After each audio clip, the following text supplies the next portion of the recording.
करते हुए अत्यंत प्रसन्नता हो रही है कि हमारे सदन के विशिष्ट बॉक्स में जॉर्जिया की संसद के चेयरमैन श्री शाल पापुआ शिल्ली के नेतृत्व में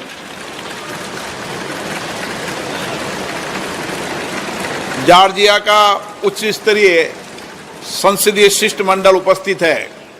मैं अपनी ओर से तथा सदन के सभी मान्य सदस्य की ओर से उनका हार्दिक अभिनंदन करता हूं, स्वागत करता हूं।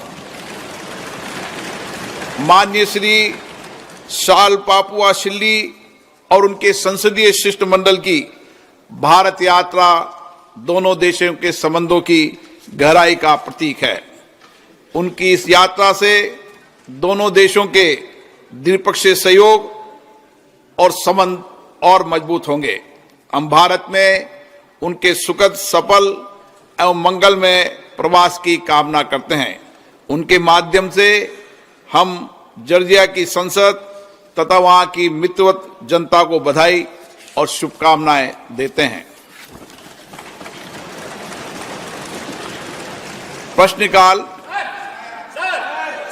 प्रश्न संख्या 21 Shri VK श्रीकंदन।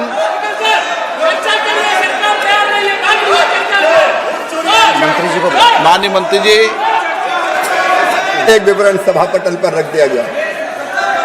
Question number 22 doctor D Ravi Kumar. Doctor D Ravi Kumar, माननीय गृह राज्य मंत्री जी, उत्तर सभा पटल पर रख देगा। क्वेश्चन नंबर 23 डॉक्टर कडियम काव्य। माननीय कृषि मंत्री जी। अध्यक्ष महोदय, एक विवरण सभा पटल पर रख दिया गया है। Question number 24 Shri Satish Kumar Gautam.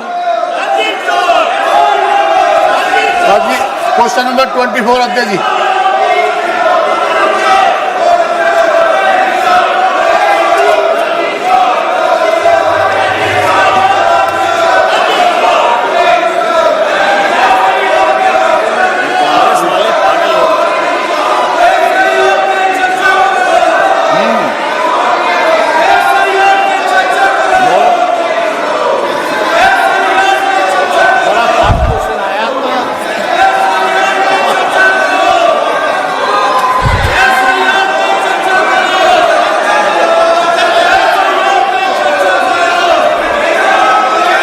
सदन के पटल पे रखा है।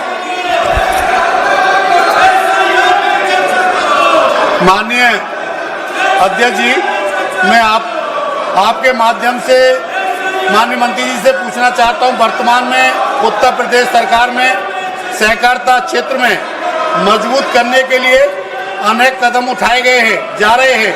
इसी क्रम में BBSL SSL के माध्यम से विभिन्न बीजों पर क्या काम चल रहा है? माननीय अध्यक्ष महोदय, हम सबको पता है कि देश में तकरीबन 8 लाख सहकारी संस्थाएं हैं और देश में उससे सीधे 30 करोड़ लोग सदस्य के तौर पर इस सहकारी संस्था से जुड़े हुए हैं। आज इस देश की 50% से ज़्यादा जनसंख्या ही सहकारिता से जुड़ी हुई है और इसको ही ध्यान में रखते हुए हमारे माननीय प्रधानमंत्री जी ने सहकार से समृद्धि की परिकल्पना को साकार करने के लिए नया सहकारिता मंत्रालय का निर्माण किया और पिछले 4 साल से माननीय गृह मंत्री एवं सहकारिता मंत्री अमित भाई के नेतृत्व में सहकारिता क्षेत्र में बड़ी क्रांति हो रही है और रोजगार निर्मित और ग्रामीण अर्थव्यवस्था सक्षम करने के लिए, मजबूत करने के लिए बहुत सारे क्रांतिकारी निर्णय लिए जा रहे हैं। बहुत सारी पहले लाई गई है। जैसे कि हम सबको पता है कि सहकारिता का मुख्य जो घटक है वो है पैक्स और इसी पैक्स को सक्षम बनाने के लिए बहुत सारे कदम उठाए जा रहे हैं। उसमें 3 मल्टी स्टेट सोसाइटीज की स्थापना की गई जिसमें कृषि उत्पाद के निर्यात को प्रोत्साहन देने के लिए NCL, जैविक उत्पादन को बढ़ावा देने के लिए NCOL और इसी के साथ स्वदेशी बीज बैंक बनाने के लिए और पारंपरिक मीठे बीजों का संवर्धन और प्रसार के लिए BBSSL की स्थापना की गई। इसी प्रकार हमारे जो सदस्य उन्होंने ये सवाल पूछा है BBSSL के संदर्भ में कि उत्तर प्रदेश में आज BBSSL की क्या स्थिति है, तो मैं आपके माध्यम से उनको बताना चाहता हूँ कि आज उत्तर प्रदेश में लगभग 4200 सहकारी समितियाँ जो BBSSL की अभी सदस्य बनी है। उत्तर प्रदेश की विभिन्न जिलों में अनेक फसलों का बीज उत्पादन किया जा रहा है। उत्तर प्रदेश प्रादेशिक सहकारी फेडरेशन के साथ अन्य सदस्य सहकारी समितियों के माध्यम से उच्च गुणवत्ता वाले भारतीय बीज ब्रांड नाम से बीजों का व्यवसाय किया जा रहा है। इसके अलावा कई सहकारी समितियां उनके माध्यम से BBSSL उत्तर प्रदेश कृषि विभाग द्वारा प्राप्त डिमांड के हिसाब से बीजों का वितरण सीधे किसानों को कर रही है।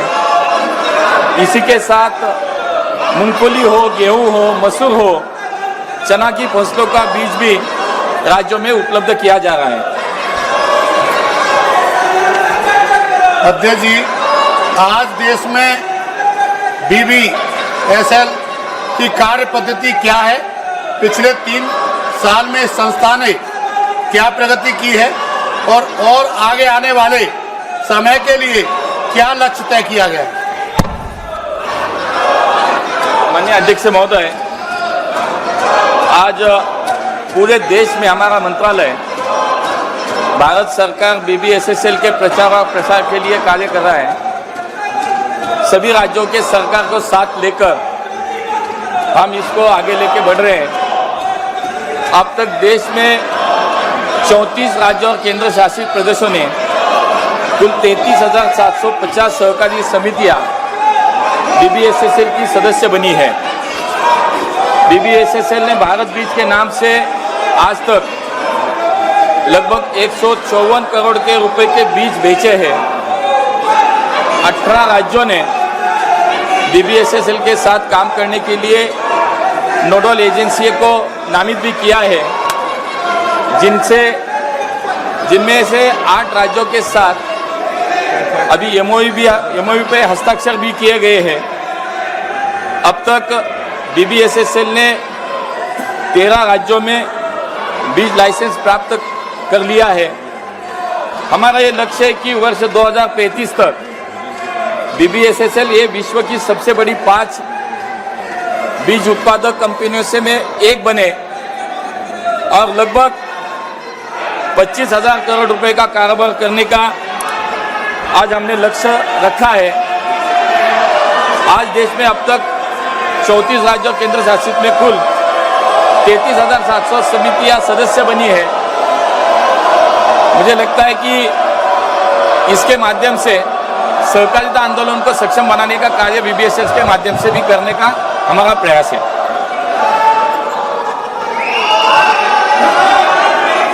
सौमित्र खान।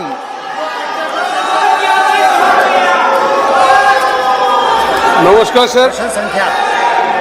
क्वेश्चन नंबर आपका 25। माननीय मंत्री जी, माननीय मंत्री जी, उत्तर सभा पटल पर रखा गया है महोदय। माननीय सदस्य। Thank you sir.